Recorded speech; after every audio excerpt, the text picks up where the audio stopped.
ಶ್ರೀಮದಾಚಾರ್ಯಗುರುಭ್ಯೋ ನಮಃ. ಅಪಾದಮೂಳಿಪರ್ಯಂತಂ ಗುರುಣಾಂ ಆಕೃತಿಂ ಸ್ಮರೇತ್ ತೇನ ವಿಘ್ನಾಃ ಪ್ರಣಶ್ಯಂತಿ ಸಿದ್ಧ್ಯಂತಿ ಚ ಮನೋರಥಾಃ. ಆತ್ಮೀಯರೇ, ಕೃತಿವೃತ್ತಿ ಚಾನಲ್ಗೆ ನಿಮಗೆಲ್ಲ ಸುಸ್ವಾಗತ. ನಾನು ಡಾಕ್ಟರ್ ರಾಮಚಂದ್ರ ಪುರೋಹಿತ. ಕನ್ನಡ ಸಾಹಿತ್ಯಕ್ಕೆ ಸಾವಿರಾರು ವರ್ಷಗಳ ಒಂದು ಸುದೀರ್ಘವಾಗಿರತಕ್ಕಂತಹ ಇತಿಹಾಸವಿದೆ. ಈ ಸಾಹಿತ್ಯ ಅನೇಕ ರೂಪಗಳಲ್ಲಿ ಅಭಿವ್ಯಕ್ತಿಯನ್ನ ಪಡೆದದ್ದನ್ನು ನಾವು ಕಾಣ್ತಾ ಇದ್ದೀವಿ. ಇಂತಹ ಕನ್ನಡ ಸಾಹಿತ್ಯದ ಅನೇಕ ರೂಪಗಳಲ್ಲಿ ಕೀರ್ತನ ಸಾಹಿತ್ಯ ಅಥವಾ ಹರಿದಾಸ ಸಾಹಿತ್ಯ ಒಂದು. ಇದು ಭಕ್ತಿ ಪಂಥ ಬಳಸಿದಂತಹ ಒಂದು ಪ್ರಮುಖವಾಗಿರತಕ್ಕಂತಹ ಸಂವಹನ ಮಾಧ್ಯಮ ಅಂತ ಹೇಳ್ಬೋದು. ಒಂದು ಯುಗ ಧರ್ಮವನ್ನೇ ಅಭಿವ್ಯಕ್ತಿಸಬಲ್ಲಂತಹ ಸಾಹಿತ್ಯ ಮಾಧ್ಯಮ ಇದಾಗಿದೆ. ಜನರಿಗೆ ನೇರವಾಗಿ ತಲುಪಲು ರಂಜನೀಯವೂ ಪ್ರಭಾವಿಯೂ ಆಗಿರತಕ್ಕಂತಹ ಈ ಕೀರ್ತನ ರೂಪ ಸಾಹಿತ್ಯ ಆವಿಷ್ಕಾರವಾದ್ದನ್ನು ನಾವು ಹರಿದಾಸ ಸಾಹಿತ್ಯದ ಚರಿತ್ರೆಯಲ್ಲಿ ಕಾಣ್ತಾ ಇದ್ದೇವೆ. ಮಧ್ಯಕಾಲೀನ ಭಕ್ತಿ ಯುಗ ಈ ಒಂದು ಹರಿದಾಸ ಸಾಹಿತ್ಯ ಸಂಪ್ರದಾಯಕ್ಕೆ, ಕೀರ್ತನ ಸಾಹಿತ್ಯ ಸಂಪ್ರದಾಯಕ್ಕೆ ಹತ್ತಿರವಾದದ್ದು ಅಂತ ಹೇಳ್ಬೋದು. ಈ ಒಂದು ಹಿನ್ನೆಲೆಯಲ್ಲಿ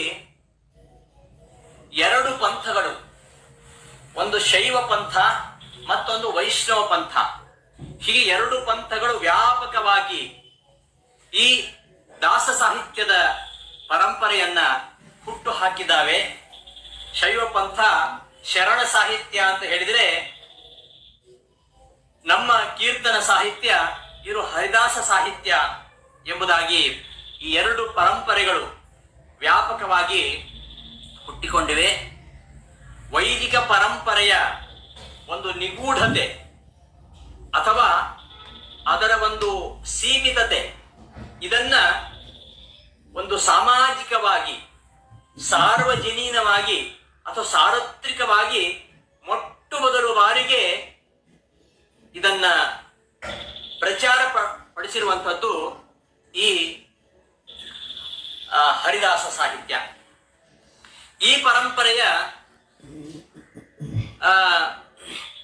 ದಾಸರುಗಳು ಕೀರ್ತನೆಗಳಿಗೆ ತಾತ್ವಿಕವಾಗಿರತಕ್ಕಂತಹ ಒಂದು ರೂಪವನ್ನ ಕೊಡ್ಲಿಕ್ಕೆ ಸಮರ್ಥರಾಗಿದ್ದಾರೆ.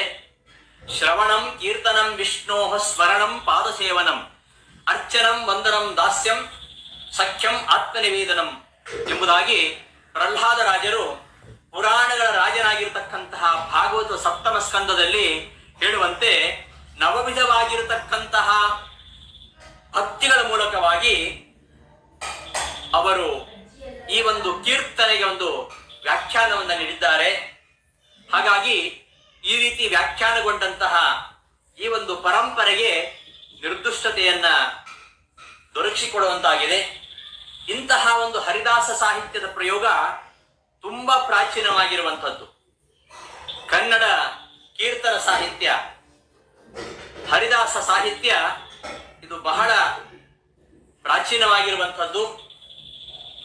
ಹರಿದಾಸರ ಕೈಯಲ್ಲಿ ವಿಶೇಷವಾಗಿ ಅಭಿವ್ಯಕ್ತಿಯನ್ನು ಪಡೆದಂತಹ ಪಲ್ಲವಿ, ಅನುಪಲ್ಲವಿ, ನುಡಿ ಹಾಗೂ ಅಂಕಿತ ಇವುಗಳಿಂದ ಸಿದ್ಧವಾಗಿರತಕ್ಕಂತಹ ಈ ಒಂದು ಪ್ರಕಾರ ಏನಿದೆ, ಈ ಒಂದು ಪ್ರಕ್ರಿಯೆ ಏನಿದೋ, ಇದು ಹರಿದಾಸರುಗಳಿಂದ ಒಂದು ದೃಶ್ಯ ರೂಪವನ್ನ ಪಡೆದದ್ದನ್ನ ನಾವು ಕಾಣ್ತಾ ಇದ್ದೀವಿ. ಹಾಡಿನ ಭಾವಕ್ಕೆ ಅಭಿನಯದ ಅಭಿವ್ಯಕ್ತಿ ಬಹಳ ಮುಖ್ಯವಾಗಿ ನಾವು ಹರಿದಾಸ ಸಾಹಿತ್ಯದಲ್ಲಿ ಕಾಣ್ತೇವೆ. ಕಾಲಿಗೆ ಗೆಜ್ಜೆ ಕಟ್ಟಿಕೊಂಡು ಕೈಯಲ್ಲಿ ತಾಳವನ್ನ ಹಿಡಿದು ತಂಬೂರಿ ಮಿಡ್ತಾ ದಾಸರು ನರ್ತನ ಮಾಡ್ತಾ ಹಾಡ್ತಾ ಇದ್ರೆ ಜನರಿಗೆ ಎಂತಹ ಒಂದು ಪ್ರಭಾವವನ್ನು ಬೀರತ್ತೆ ಎಂಬುದನ್ನ ನಾವೆಲ್ಲ ಅನುಭವಿಸಿದಂತಹ ಒಂದು ವಿಷಯ. ಇಂತಹ ಒಂದು ಹರಿದಾಸ ಸಾಹಿತ್ಯಕ್ಕೆ ಒಂದು ಸಾಕಾರವನ್ನ ಕೊಟ್ಟವರು ಶ್ರೀ ನರಹರಿ ತೀರ್ಥರು, ಶ್ರೀಪಾದರಾಜರು ಹಾಗೂ ವ್ಯಾಸರಾಜರು. ಇವರ ಒಂದು ಭದ್ರ ಬುನಾದಿಯೊಂದಿಗೆ ಸಾಕಾರಗೊಂಡಂತಹ ಈ ಹರಿದಾಸ ಸಾಹಿತ್ಯ ಇದು ಅದ್ಭುತವಾಗಿರತಕ್ಕಂತಹ ಸಾಹಿತ್ಯ. ಸಾಹಿತ್ಯ, ಸಂಗೀತ, ತಾಳ, ಲಯಗಳಿಂದ ಕೂಡಿ ಭಕ್ತಿಯ ಅಭಿವ್ಯಕ್ತಿಗೆ ಕನ್ನಡದ ಸಾಮಗಾಯನವಾದದ್ದು ಈ ಹರಿದಾಸ ಸಾಹಿತ್ಯ. ವೇದಗಳು, ಶಾಸ್ತ್ರಗಳು, ಬ್ರಹ್ಮಸೂತ್ರ, ಭಗವದ್ಗೀತೆ ಇವುಗಳ ಒಂದು ಸಮಕಾಲೀನ ಸಮಾಜದೊಂದಿಗೆ ಎಲ್ಲ ವೇದ, ಶಾಸ್ತ್ರ, ಗೀತೆಗಳು ಮಾತನಾಡುವಂತೆ ಮಾಡಿರುವಂತಹದ್ದು ಈ ಹರಿದಾಸ ಸಾಹಿತ್ಯ. ತತ್ವಜ್ಞಾನ 10 ಜನ ಪಂಡಿತರ ಅಥವಾ 100 ಪಂಡಿತರ ಗುತ್ತಿಗೆಯಾಗಿ ಉಳಿಯದೆ ಸಕಲರ ಸೊತ್ತಾಗುವಂತೆ ಮಾಡಿದ್ದು ಈ ಹರಿದಾಸ ಸಾಹಿತ್ಯ.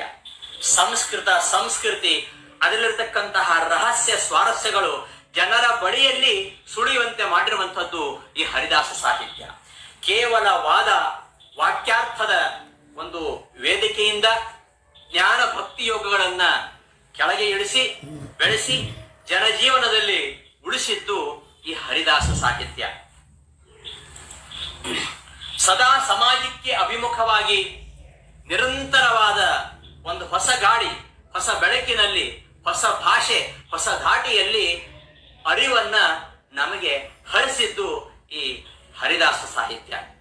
ಸಿದ್ಧಾಂತಕ್ಕೆ, ನಮ್ಮ ವೈದಿಕ ಸಿದ್ಧಾಂತಕ್ಕೆ ಅಥವಾ ವೈದಿಕ ಮತಕ್ಕೆ ಅಥವಾ ಕನ್ನಡ ಸಾಹಿತ್ಯಕ್ಕೆ, ಲೋಕಾನುಭವ ವಿಚಾರಗಳಿಗೆ, ಸಂಗೀತ ಪ್ರಪಂಚಕ್ಕೆ ಒಂದು ಹೊಸ ರೂಪವನ್ನು ಕೊಟ್ಟದ್ದು ಈ ಹರಿದಾಸ ಸಾಹಿತ್ಯ. ಬದುಕಿನ ಎಲ್ಲ ಆಶಯಗಳನ್ನ, ನಮ್ಮ ಬದುಕಿನ ಎಲ್ಲ ಆಶಯಗಳನ್ನ, ಬದುಕುವ ಎಲ್ಲ ಧಾಟಿಗಳನ್ನ ತಿಳಿಯಬೇಕಾಗಿರತಕ್ಕಂತಹ ಎಲ್ಲ ತಾತ್ವಿಕ ನೆಲೆಗಳನ್ನ ಒಳಗೊಂಡದ್ದು ಈ ಹರಿದಾಸ ಸಾಹಿತ್ಯ. ಮಾನವನ ಸಮಗ್ರ ಜೀವನವನ್ನ, ಸಮಗ್ರ ಮಾನವ ಜೀವನವನ್ನ, ಮನಸ್ಸಿನ ಅಂತರಾಳದ ನಮ್ಮ ಎಲ್ಲ ಮುಖಗಳನ್ನ, ನಮ್ಮ ಎಲ್ಲ ವೃತ್ತಿ ಪ್ರವೃತ್ತಿಗಳನ್ನ ತಿಳಿಸುವಂತಹ ಒಂದು ಮೌಲಿಕವಾಗಿರತಕ್ಕಂತಹ ಮಾಧ್ಯಮ ಈ ಹರಿದಾಸ ಸಾಹಿತ್ಯ. ವೇದಾಂತಕ್ಕೂ ವರ್ತಮಾನ ಜೀವನಕ್ಕೂ ಅವಿಭಾಜ್ಯ ಸಂಬಂಧವನ್ನ ಕಲ್ಪಿಸುವ ಮೂಲಕವಾಗಿ ಬದುಕಿನ ಅರ್ಥವನ್ನ, ಸಮಾಜ ಜೀವನದ ಒಂದು ನಂಬಿಕೆಯನ್ನ, ಜೀವನದಲ್ಲಿ ಧೈರ್ಯ ಉತ್ಸಾಹಗಳನ್ನ ಹೆಚ್ಚಿಸ್ತಾ ನಮ್ಮಲ್ಲಿ ಭಾವೈಕ್ಯತೆಯನ್ನ ಮೂಡಿಸುವಂತಹ ಒಂದು ಶ್ರೇಷ್ಠವಾಗಿರತಕ್ಕಂತಹ ಸಾಹಿತ್ಯ ಹರಿದಾಸ ಸಾಹಿತ್ಯ. ಅಂತೆಯೇ ಈ ಒಂದು ಹರಿದಾಸ ಸಾಹಿತ್ಯ ಪ್ರಣಾಳಿಕೆ ಪಂಡಿತರಿಂದ ಆರಂಭಿಸಿ ಪಾಮರರವರೆಗೂ, ಮುನಿಗಳಿಂದ ಆರಂಭಿಸಿ ಮಹಿಳೆಯವರೆಗೂ ಕೂಡ ಎಲ್ಲರನ್ನೂ ಓಲೈಸುವಂತಹ ಒಂದು ಪಥ ಇದಾಗಿದೆ. ಇಂತಹ ಸಾಧನಾ ಮಾರ್ಗದಲ್ಲಿ ಎಲ್ಲರನ್ನ ಒಂದುಗೂಡಿಸತಕ್ಕಂತಹ, ನಿಂತು ನೀರಾಗದ ನಿರಂತರ ಹರಿಯತಕ್ಕಂತಹ ಪ್ರವಾಹ ಈ ಹರಿದಾಸ ಸಾಹಿತ್ಯ.